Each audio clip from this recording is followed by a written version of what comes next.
It's raining, it's raining, it's raining. Morning guys, it is 6:49. It's still raining, but I had a really good sleep. I was finally warm, which was amazing. I'm gonna start my day. You can't see it. Hold on. With this, paleo meals to go, coconut berry, 640 calories and 450 from fat. This is actually the stuff that I used to eat for Marathon des Sables, which is amazing. So I'm really excited to start my day with this. Only got to do 24 miles today, so it's going to be a relatively flat, easy, relaxing day, I hope. Right, Wednesday, 6th of September. Not long to go. I'm actually, it sounds really random, but I'm only doing like 24 miles today, which I'm sure you're thinking, Sarah, but you've still got like 130 miles to go.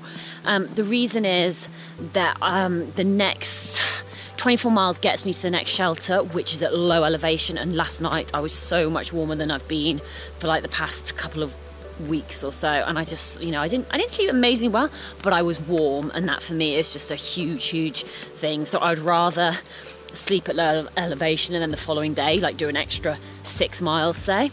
So 24 miles, it should be relatively flat and nice going.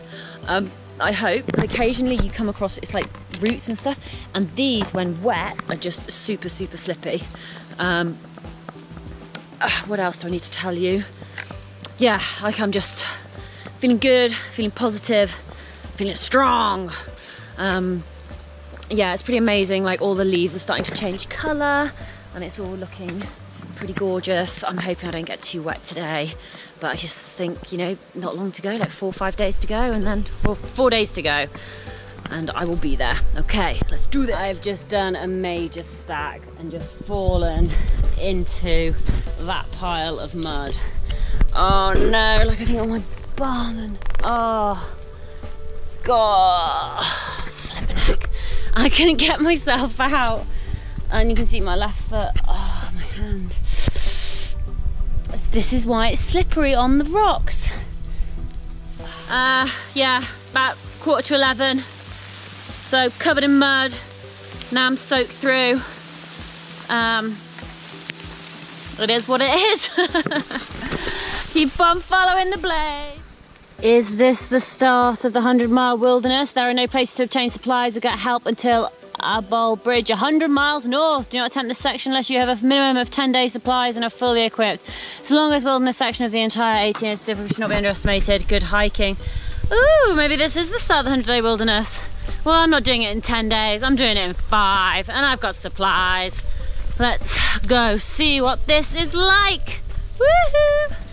So we have a fun little challenge, the blaze, the challenge. So there is actually this wire which is running across, and there's also like sort of stones and branches. So I think that is the way we're gonna go, but oh, I really don't wanna get my feet wet, not after just getting my bottom all wet. So this is gonna be an interesting little ford that we have to go through. Oh, okay. Right, the aim is to cross this and not get these wet or wetter. Cross the ford. Let's carry on going. My feet aren't too bad. A little bit wet, a little bit muddy, but it is what it is. Okay, got to get up here.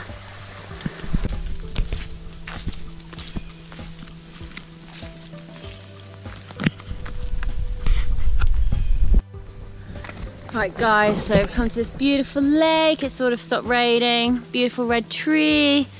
Made my way this way. This stuff is so slippy to walk on. I've already fallen like twice. Like I'm literally sort of perched like this, and it's like, oh my god, I'm starting to slide, and then suddenly you just got to go with it, and so you just end up sort of throwing yourself onto the rock.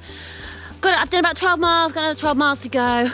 Guys, I've only got 111 miles left.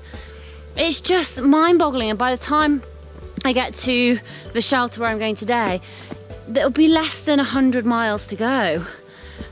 And it's the weirdest feeling. I keep thinking, no, that can't be right. Like, how have I walked that many miles? Like, it's so odd getting closer and closer and closer to the finish.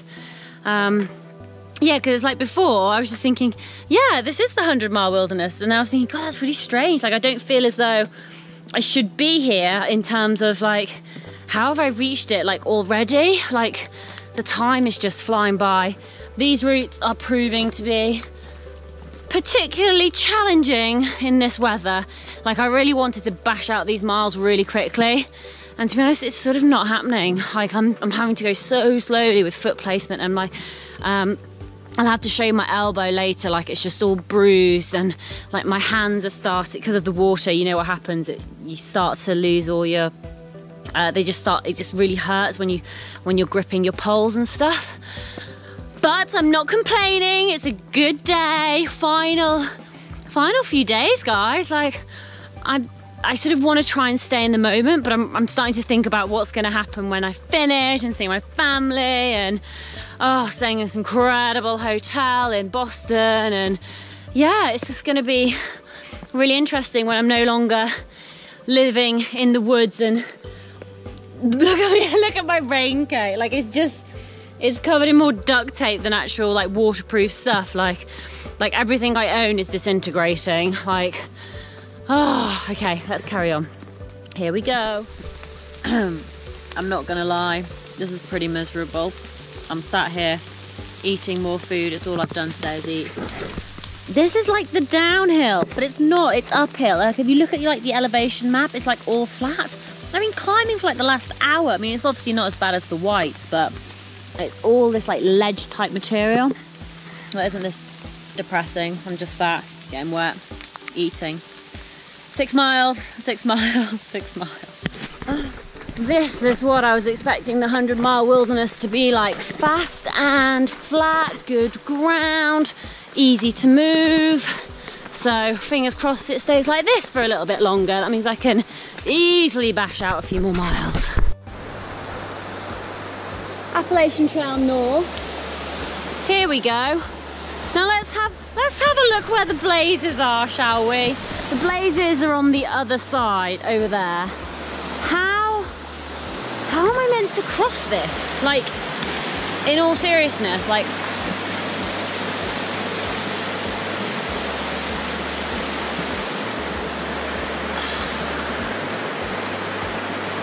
I actually don't know.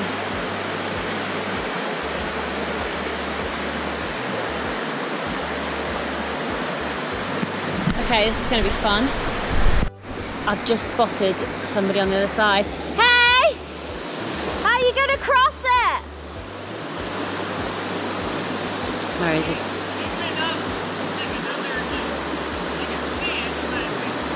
Do you think you're up that way?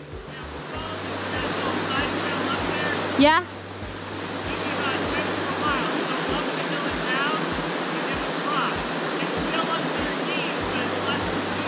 Okay, cool, got a plan. Oh, I found the best crossing I can, which is about here. I'm just taking my shoes and socks off. I'm gonna put my Crocs on and just embrace the coldness of the water. I'm not gonna film this because I'm gonna be focusing on just getting across safely. Okay, 10 seconds of courage, I can do this. It's just gonna be like an ice cold foot bath. Okay, so yeah, this is gonna be fun.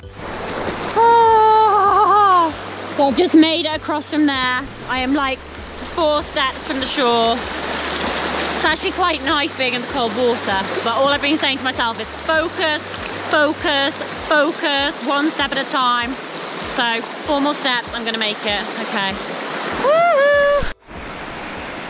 Lovely wet socks, lovely wet feet, lovely wet shoes. Still got about another 4 miles to go. Oh my goodness. Okay, just gotta put my, oh, look at my toes, man. Oh god, blimey. It's so not good to walk with wet feet, but it is what it is. Guys, the time is 5:40, and I'm not gonna lie, I thought I would have done a lot more miles. I've just done about 20 miles. I've got 4.7 miles to go to get to the next shelter. I was expecting the 100-mile wilderness. Everyone has said it's fast and flat, fast and flat. Not the first part anyway, so this is definitely a lot harder than I thought it was going to be, but I'm persevering. So 5:40, I'm hopefully dealing with mud. I'm hoping I can get there at least by about 7 o'clock, if not maybe 7:30. We'll just wait and see.